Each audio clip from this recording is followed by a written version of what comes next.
Hi, everybody. Thank you so much for having me here today. I'm Jo Robinson, and I lead the Youth Suicide Prevention Research Group at Orygen here in Melbourne, Australia.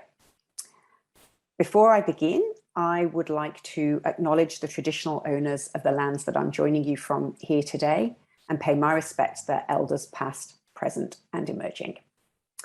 I am here to talk today about the ChatSafe project, which is a program of work that's been designed to help young people communicate safely about suicide on social media platforms.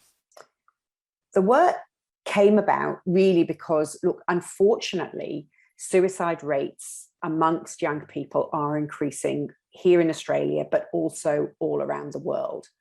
And we believe very strongly that we need a new approach to suicide prevention. We've had a lot of investment going into youth suicide prevention over the years, but I'm not necessarily sure that the work that we've been doing is really hitting the mark. And the work that we've done with young people, in fact, the feedback we've had from them has told us that we do need a new approach. We know that young people use social media all the time. It's a really important environment for them to connect with each other, but it's also an important environment that they use to communicate about sensitive subjects like suicide and suicide prevention. And they do that in a number of different ways. So they might, for example, go online to share their experiences of feeling suicidal. And they might do that with the intention of just getting stuff off their chest, or in fact, to kind of seek professional help or seek support from their friends. They might go online and find themselves supporting their friends. So often we hear from young people that while they're online, they might come across or encounter suicide-related content that's been posted by others, and they want to reach out and support their friends, but they don't necessarily know how to, or they feel a little bit afraid of saying the wrong thing. So they want to support their friends, but they don't really feel confident or equipped to do so. Or they might go online and find themselves grieving or expressing grief for somebody who's died by suicide, whether that's somebody they know or perhaps a celebrity or public figure. So they use social media in all sorts of different ways when it comes to communicating about suicide. And that can have a whole raft of benefits. So we know that social media is available 24 hours a day in the way that sometimes a health professional might not be. We know that young people find it a very acceptable environment, an accessible environment, and a non-judgmental environment when it comes to communicating about sensitive topics. They also really benefit from the fact that they can help others while they're online, as well as seeking help for themselves. But there are some downsides, and those downsides include the potential for distress. So if people encounter suicide-related content, that might well be distressing for them. And we also worry a little bit about a concept that we call contagion, whereby being exposed to or encountering suicide-related content that's been posted by somebody else might then tip somebody, the viewer, into engaging in that type of behavior themselves. And we particularly worry about that when celebrities have posted certain types of content, or a celebrity might have died by suicide, and that death is reported in a very sensationalist or perhaps glamorized way. So we do worry that the wrong type of content viewed at the wrong time could be potentially harmful for young people. But in all the work that we did, what we were hearing, both from young people, but also from professionals, was that the benefits outweighed the downsides, and social media really needed to be part of the landscape going forward when it comes to suicide prevention activities. So we developed the ChatSafe guidelines. So ChatSafe are a set of evidence-informed guidelines. We developed them using an expert consensus Delphi study. And what that means, I suppose, is that we had a couple of panels of experts, a professional panel of suicide prevention experts, and a panel of young people who had used social media to communicate about suicide. And we developed the guidelines really with the philosophy that we knew that, as I've said, young people use social media to talk about suicide. But because these harms or the potential for harm exists, we really wanted some guidance for them to help better equip them to have these conversations safely. We didn't want to shut the conversations down because of the benefits that social media can afford in terms of providing that non-judgmental and acceptable space for young people to talk about difficulties. So we didn't want to shut the conversations down, but we did want to help young people have those conversations a little bit more safely. So the ChatSafe guidelines, as I said, were designed using this Delphi expert consensus method. We did this back in 2018, and they're really structured around the way young people told us they use social media to talk about suicide. So the sections on how to share your own story safely, or how to talk about somebody else who's died by suicide. And there's a section on how to respond to somebody else who might be suicidal. So as I've said, they're really designed around the ways young people told us they use social media for this purpose. And we were terribly proud of them. They were a world first. They've subsequently been translated into lots of different languages. They're freely available on the Orygen website, as you can see from the link here. But they were still very much a set of guidelines. They were still very much a 30-page PDF document that sits on what we think is a very youth-friendly and innovative website, but it's still a static website. So we knew that wasn't going to be terribly accessible for young people. So what we did next was partner with young people from across Australia to help turn those guidelines into a national social media campaign. And we did that by partnering with a digital media company.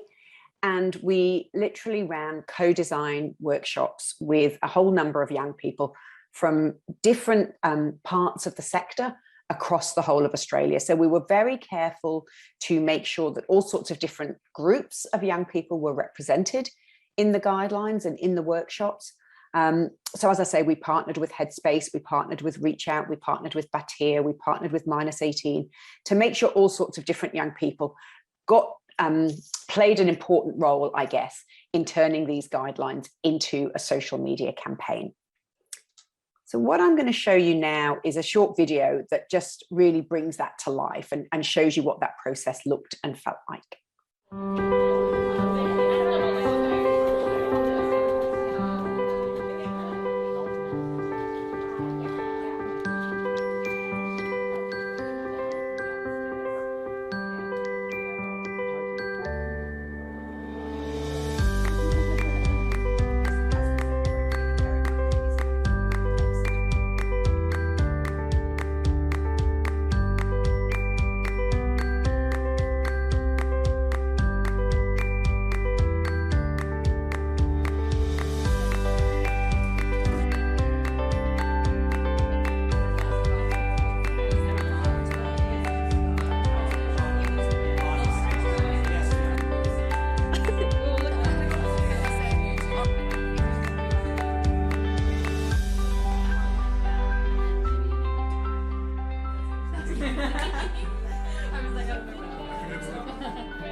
So as you can see from the video, not only did we really co-design the campaign with lots and lots of different young people, we also had quite a lot of fun along the way, even though we were dealing with a topic that's as sensitive and as difficult as suicide. The other thing to say is that we evaluated the process, the whole co-design process. And we did that mainly because we wanted to make sure that it was safe for young people, bearing in mind this is the first time anyone in the world has done a piece of work like this. And not only did we find out that it was safe, but actually all of those young people that took part in the co-design process also really benefited from participation. So they felt empowered, they felt better equipped and more confident when intervening against suicide or responding to young people who might be feeling suicidal, both online and offline. So the whole process turned out to be really, really beneficial and led us to the development of the national social media campaign. So to give you a couple of little examples, what we did was we took aspects of the guidelines. So you can see here on the slide, the text here. So this was a piece of text around how to share your own story safely. And then we turned that into a piece of content like this. Hi there.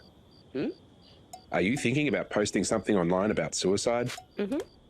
It's important that we all know that it's okay to talk about suicide online. But first, let's pause and reflect. Think about why you're posting. Are you reaching out for support, or are you raising awareness? Think about how your post will make you feel once it's out there. Also, think about how your friends and family might feel when they read it. All good to go? Great. For more handy tips, check out the ChatSafe guidelines and follow the hashtag.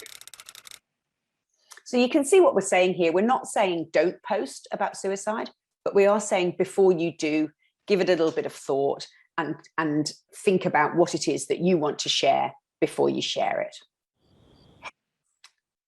Here you can see one of the sections of the guidelines really talks about the sorts of things that you might see in other guidelines around safe communication about suicide, which is things like not to share necessarily graphic images of suicide or self-harm, or terribly descriptive content, because that might be distressing or triggering for others. It might lead to that notion of contagion that I was speaking about before. But because we know that young people don't always do what we suggest as adults, we then said to them, but if you are going to post, perhaps consider including a trigger or a content warning, so to give other young people the heads up around the content that's about to be coming up on their screen. So here you can see some examples of what a trigger or a content warning could look like. We've also got sections of the guidelines, as I said, on how to help somebody else. And this was something that was really important to the young people we've been working with, because they often, as I said earlier, they often find themselves encountering this type of content online and in their offline worlds as well. And they don't know how to respond. They feel terribly worried about saying the wrong thing or not knowing what to say if they're worried about somebody. So here what we're really saying is, look, if you're worried about somebody, it is okay to ask them if they feel suicidal. There's no evidence to suggest that you're going to put ideas into people's heads. And here are some words to use. So all the way through the ChatSafe project, we've wanted to give young people very practical and tangible tips and skills to use, not kind of abstract notions. So here we actually wanted to give them the words that they could use if they were worried that somebody felt suicidal. And again, you can see that. So this was the wording that came out of the guidelines. And here what you can see is how the young people themselves turn that into social media content. And then the last thing I just wanted to highlight was some self-care tips. So because we know that talking about suicide or being exposed to a lot of suicide-related content could be distressing or can be confronting for young people, we're also sort of saying to them, don't forget to look after yourself, take a break. If you're being overexposed to a lot of suicide-related content online at the moment and you're finding that that's not doing you any good, it's okay to step away from social media for a little while. That might involve logging out of your accounts or doing something different that doesn't involve social media activity. It might also involve taking control of the content that you see. So reminding people that if they're going through a tough time and they want to minimize this type of content they're being exposed to, they can hide certain posts, they can snooze certain types of content, or they can unfollow certain topics or certain people if they're finding that those topics are causing them distress. So it's really just reminding young people how to keep themselves safe when online. And so all of that turned into this national social media campaign. And this just gives you a bit of an idea of what the Instagram feed looks like. The best way to see our content is to find us on Instagram. And again, what you'll see here, this is all content that was made by young people for young people. And you can see there's this mixture of images, language tips, animations, and so on. So that's kind of where we got to in terms of developing the guidelines and developing the campaign. But of course, we're researchers. This was a world first activity, so we wanted to evaluate it. So what do young people think of the chat safe content? Well, we've reached lots and lots of young people. We know through the life of the Chat Safe campaign, which, as I say, really started at the back end of 2018. Last count, we'd reached about 4 to 5 million news feeds through the different social media platforms. And you can see here that Instagram, Facebook, and Snapchat were the best performing channels. And last time we counted, we'd reached about 90,000 guideline downloads. Young people particularly like videos. We were able to reach, through targeted advertising, we were able to reach equal numbers of males and females. And the guidelines also sit on the Facebook and Instagram safety centers.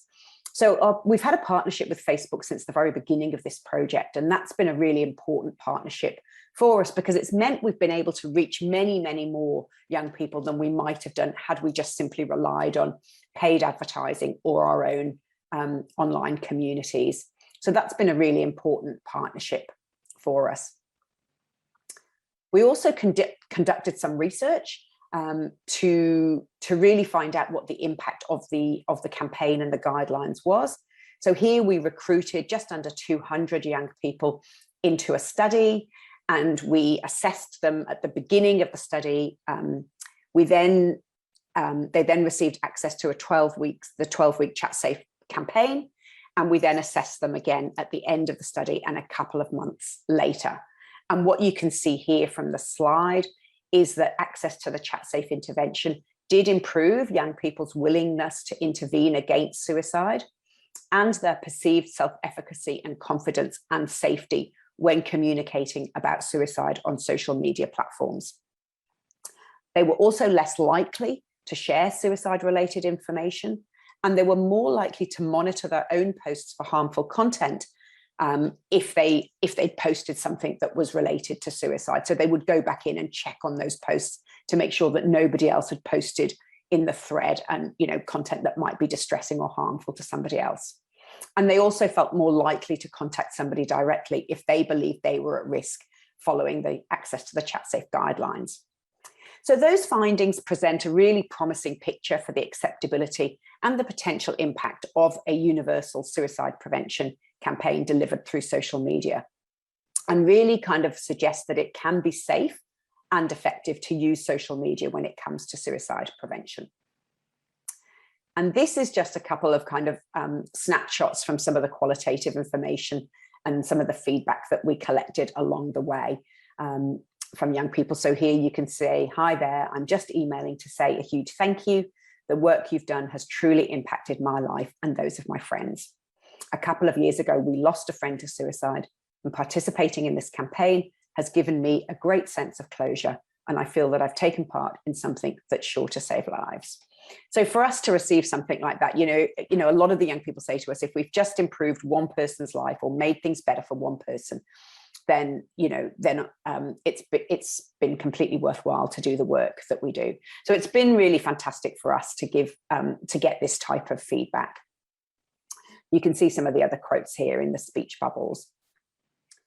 So the other thing to say is that we also received some funding from Facebook. So as I said, they've been a great partner in this project since the very beginning. And they gave us some funding a year or two ago to globalize the guidelines. So there, what we did was we worked with partner agencies in 10 different regions around the world. So we worked with partners in Nigeria, in Brazil, in Mexico, in Hong Kong, in Norway, in kind of many, many countries to translate the guidelines into various languages, but also to kind of adapt them for those communities. So as I said, we worked with those partners. We did some adaptations to the guidelines. We developed some bespoke social media content. You can see a couple of examples here. And we then rolled those guidelines out into all of those different countries around the world. So that's been a really fantastic development for us as well. We've also developed a whole suite of additional resources. So the guidelines themselves and the social media campaign are really targeting young people. They're really designed to help equip young people to keep themselves safe. But the other people who are important here are the adults in young people's lives. So we then adapted the guidelines, or we didn't quite adapt them. I suppose we used the guidelines to inform a suite of additional resources. So we've now got resources that target educators, so high school teachers, university lecturers, and so on. We've just released a resource for parents and carers. So all of these are really designed to help those adults in young people's lives, support young people to have these conversations safely. Again, speaking as a parent myself and as somebody from possibly a slightly older generation, we do get nervous when the young people in our lives are talking about sensitive topics like suicide online, particularly on platforms that we might not use ourselves and might not understand. So there's a lot of information in these resources to help those adults feel a little bit more confident about how to equip and how to support their young people to have these conversations without just instinctively trying to shut them down. And we've also developed a resource for communities. And these are specifically for communities that perhaps have been bereaved by the suicide of a young person. So we know that young people who have been exposed to the suicide of somebody else are at particular risk themselves for engaging in subsequent suicide-related behaviour. And we know that youth suicides are around twice as likely to occur as part of a suicide cluster, than adult suicides. So we really wanted to be able to do something for communities that had experienced a suicide. So we developed a resource for those communities that really talks about the role that social media can play following the death of a young person. That might be about how you use social media to direct community members to help resources and that type of thing. It might be about how you use it to dispel myths or rumors and put out factual information. But we also then we partnered with young people to develop a suite of bespoke content that is particularly targeting young people who have been bereaved by suicide. And what we then developed was a specific suite of campaign content to be delivered not just to the adults in the communities, but also to the young people themselves. We've evaluated all of that content, and it had very similar findings to the ones that I've shown you before. That work's still in progress. But again, young people who'd been bereaved by suicide found access and exposure to the campaign to be helpful in terms of their ability to communicate more safely themselves, but also to feel more equipped in supporting their friends. So we're now using that content to respond to suicide clusters in our communities. So we're working with multiple jurisdictions across Australia, but also internationally in New Zealand. So what happens there is that the ChatSafe team are notified when a young person does take their own life. And we then distribute targeted resources to professionals and to young people across that community. And we do that through kind of targeted advertising through the platforms. Most of the resources get pushed out through either Instagram, Facebook, or Snapchat. And we send resources out to the adults in the community. So those adult-based resources that I showed a moment ago. But we also push out 4 weeks worth of campaign content directly targeting young people in the community that's been affected. And again, that content's been very carefully developed and curated, and it all really focuses on how to help those young people talk safely about the suicide that's occurred, how to support themselves and each other, how to access care in their community. So we often have links to services like eHeadspace and what have you in their local community. And there's information in there about how to memorialize the person respectfully without necessarily causing additional risk to others. So we're just doing that work at the moment. That's quite a new development for the ChatSafe work, but it really is a very practical and tangible way of responding in the real time to the suicide of a young person, with the hope that that reduces the risk of suicide clusters going forward. So that's where we're sort of up to. In terms of what's new, we have recently released a new component of the ChatSafe website. This is something that's very close to our hearts. These are stories of hope and recovery.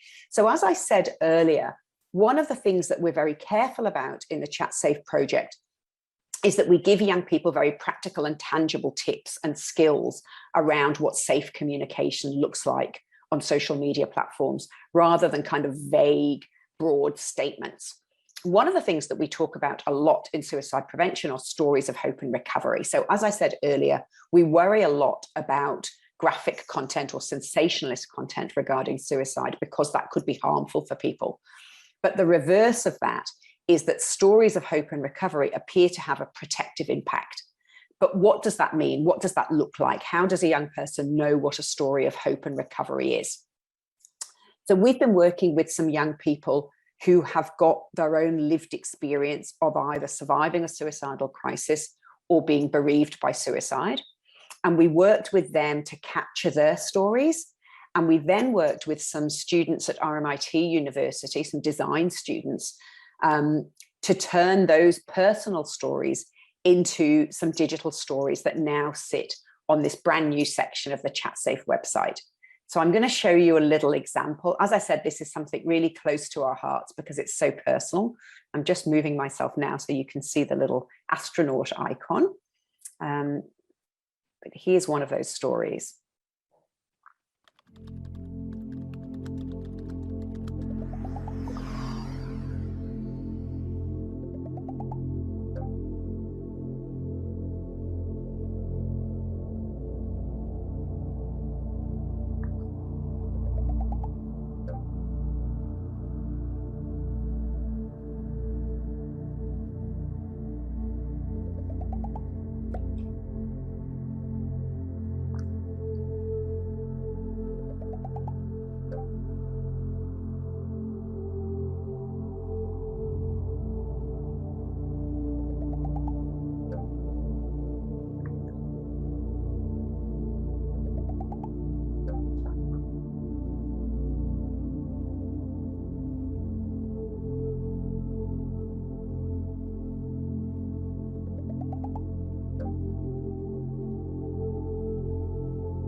So that's a section of the website that we are really proud of.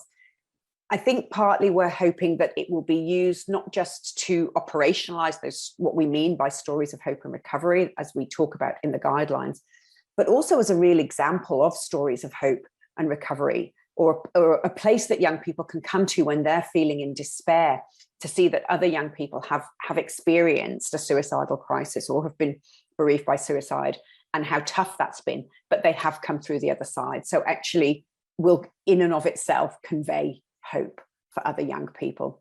So again, this is brand new, and we're hoping this section of the website will expand over time. So as I say, that's where we're up to now.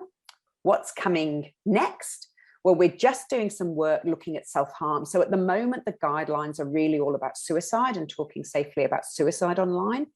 But we're very mindful that young people also use social media platforms to talk or communicate about self-harm. So we've been doing a piece of work where we've been working with young people who have used social media platforms to talk about self-harm and to understand that better. And the next iteration of the ChatSafe guidelines, which will come up next year, will include a specific section on how to talk safely about self-harm as well. And we're about to embark on a whole piece of work targeting high school students. So at the moment, up until now, really, although we've partnered with young people right throughout the ChatSafe project, most of those young people have been at least over 16, but most of them have really been over the age of 18. And we're very mindful that a lot of these conversations start much, much younger than that. So we're about to embark on a piece of work with high school students. So watch this space. So just to wrap all of that up, really, in summary, we need to do something different in youth suicide prevention. Suicide rates are going up, and what we're doing at the moment, important as it is, hasn't really been working. And we need young people to have a voice in that process. Again, young people very rarely have a seat at the table when it comes to designing solutions for them. So what we've been doing is partnering and listening to young people all along. And they've been telling us that social media also needs to be part of the solution in suicide prevention going forward. So we've done all of this work. We've learned that it can be safe to use social media platforms for suicide prevention. It has the capacity to reach large numbers of young people quickly and in a way that's acceptable to them. And we've learned that specifically designed social media content can better equip young people to talk safely online about suicide. And it's also now being used as part of a real-time response following the suicide of a young person across lots of communities in Australia and New Zealand. And we'll have some new guidelines ready for you all in 2022. So just to finish, I would very much like to say a big thank you to our funders. Of course, we couldn't do this without the funding that we've received. I'd like to thank our partners who are Portable, our digital design company, University of Melbourne, and Everymind, and of course, all of the young people who have taken part in ChatSafe and made it what it is today. And you can follow us for updates on social media. Thank you very much.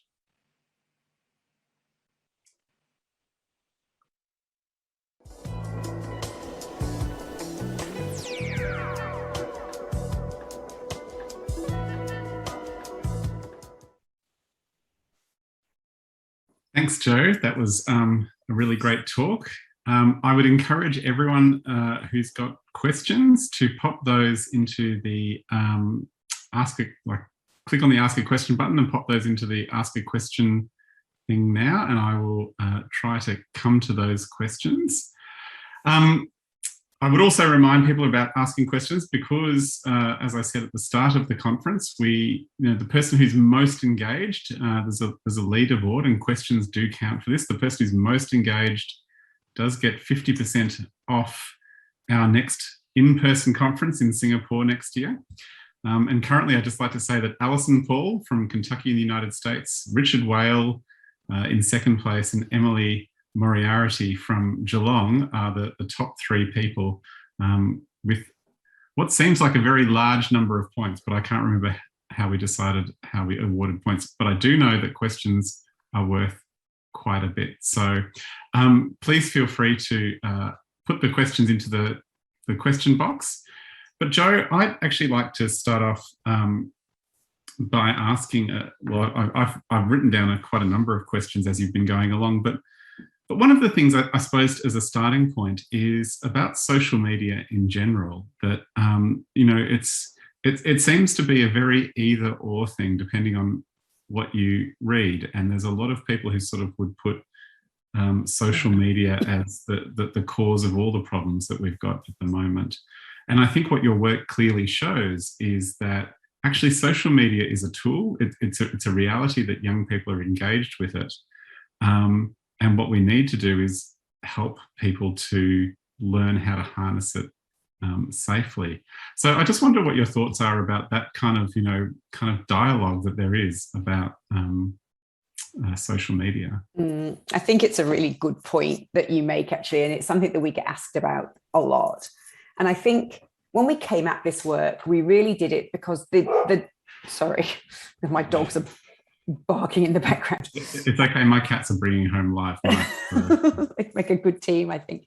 When we started this work, really the dominant narrative was that young people shouldn't be talking about suicide or self-harm on social media platforms, that social media platforms were a harmful environment for young people to be. And as you sort of said, really, a lot of people have been attributing the rise in suicide rates and the rise in self-harm and the rise in anxiety and depression and those sorts of things in young people to social media. And I think probably the first thing that I would say to that is the pathways that lead young people to feeling suicidal or engaging in self-harm are terribly complex, and they're not straightforward. And it's never as simple as attributing one explanation or one reason for a young person experiencing those sorts of distressing feelings or engaging in those sorts of behaviours. So I think it would be an oversimplification to simply blame social media for some of these problems. I do think social media is, sometimes we described it as a bit of a mirror into what's happening in the rest of the world. The way I think about it is social media is one of the environments that young people hang out in the same way perhaps that a shopping centre is, or a school playground is, and or workplaces.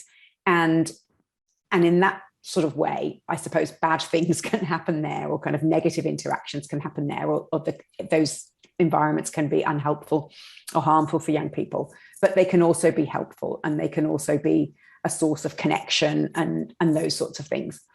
So when we started all of this work, we started it with a really extensive stakeholder survey, and we started it with a systematic review. And what we were hearing from young people through those pieces of work and all that consultation was that social media had all of these potential benefits that we just weren't really capitalizing on when it came to suicide prevention. We were just purely focusing on the harms and taking this real kind of harm minimization approach. So I think, as you say, what we've shown is that social media, as I say, it can be a harmful environment. It can be an environment where negative conversations happen, but it's an environment where these conversations are happening regardless of what we think. And so therefore our responsibility became to better equip young people in order to navigate those sorts of environments more safely and in a more constructive way, and in a way that will capitalize on some of those benefits. So the fact that social media is available 24 hours a day, young people can seek help, they can connect with each other, they can give help as well as receive help.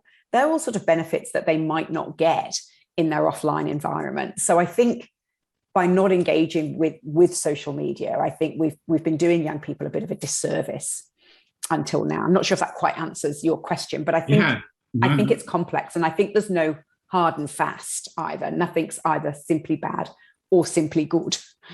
Yeah, no. I think that's the reality of the world, isn't it? I think so. The other thing maybe is to say that what's helpful for one young person isn't necessarily helpful for another.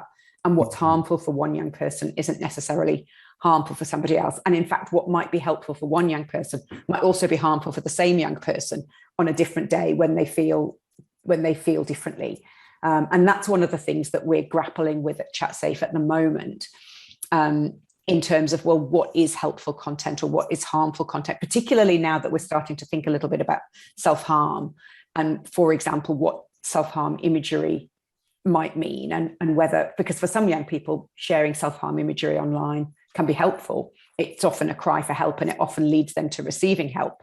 Whilst for other young people who are exposed to that content, it could be potentially distressing or triggering. So I think it's a real challenge, and it's a real challenge for the platforms as well in terms of maintaining a safe community.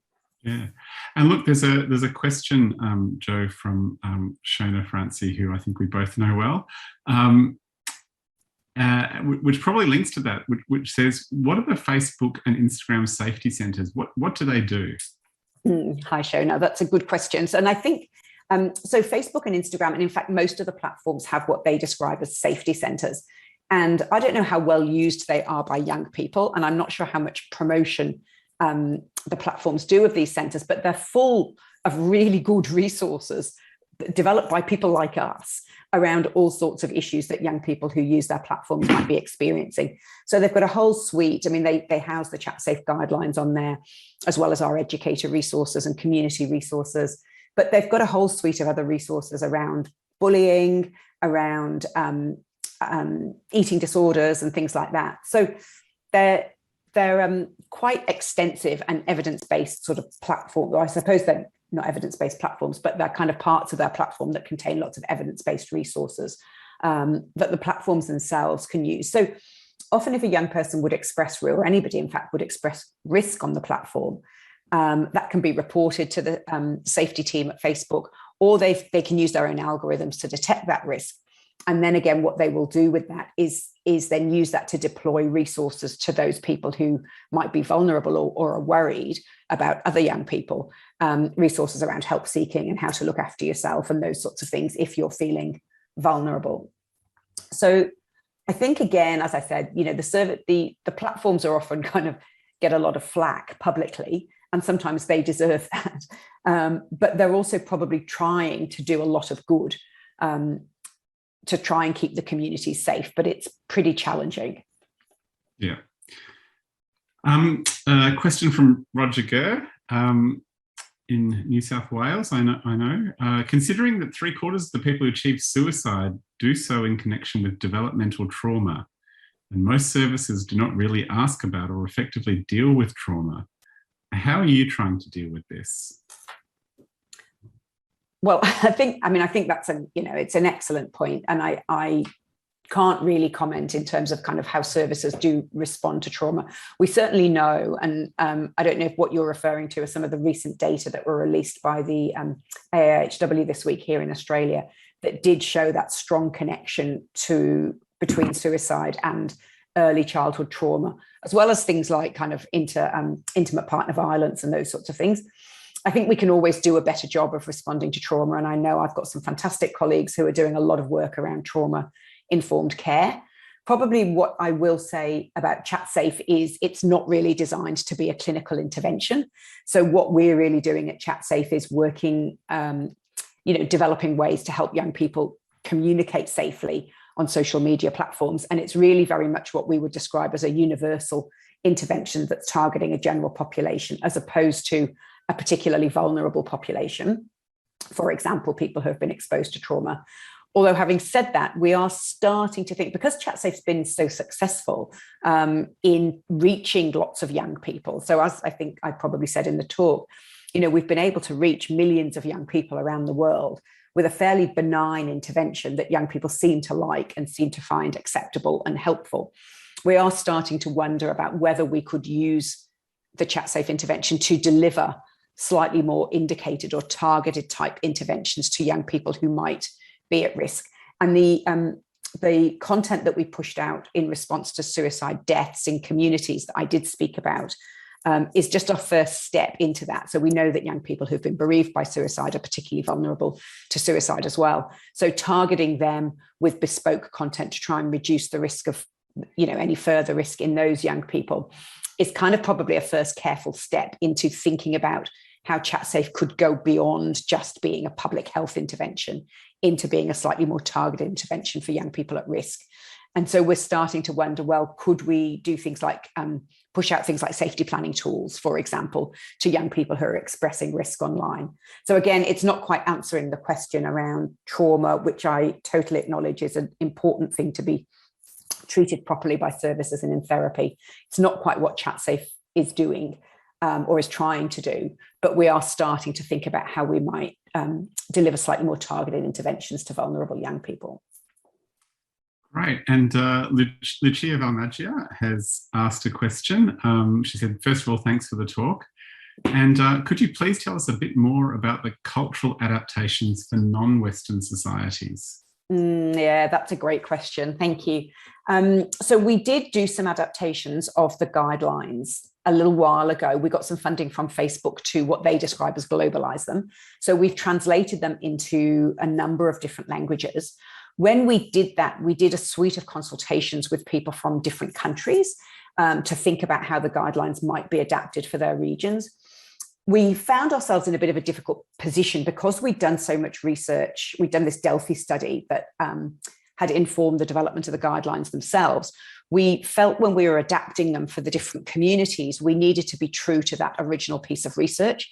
So we couldn't do as much adaptation as we might have liked, particularly for non-Western countries or countries where suicide is still very heavily stigmatized, is perhaps criminalized still.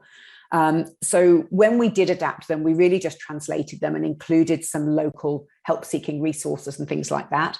But we're about to rerun the Delphi study to develop a new set of guidelines that will be ready next year. And what we're going to do is go back to the data that we collected from those consultations that we did when we globalized them, and then re-Delphi that content. So we will then be able to develop some additional panels from different cultural groups, I think, or different countries and different regions, so that what we can do is then develop much more nuanced and much more sensitive versions of the guidelines for different communities. So I have to say, with my hand on my heart, I don't think we did a great job of it this time round. And that was because we felt we had to be true to that original research. But we will be in a position to do that a little bit better later on this next year, early next year. Awesome. And I know we've got about 2 minutes left. So there's a question from Philippe Canu. So great talk, Joe. Increasing rates of suicide. Do we know why? What are the main causes? What is the proposition linked to the enormous access to information and at the same time feeling of incapacity to act? Should interventions focus on proposing concrete ways to act, such as engaging in actions against global warming when facing solastalgia?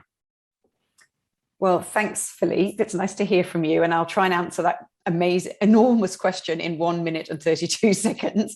I think there's a lot. I think what is causing the rising rates of suicide is the $60 million question, to be honest. It's that rates aren't just going up here in Australia, they're going up in many Western countries, as you're probably aware. I think there's lots of reasons for it. And we're also seeing increases in self-harm, in depression, in anxiety, and so on and so forth. I think that the pressures that young people are experiencing at the moment are enormous in terms of trying to achieve things vocationally, educationally, financially. And I think there are some kind of much bigger picture stresses that exist for young people, including climate change and the climate crisis, as you mentioned. So I don't think there's a sort of a one-size-fits-all solution.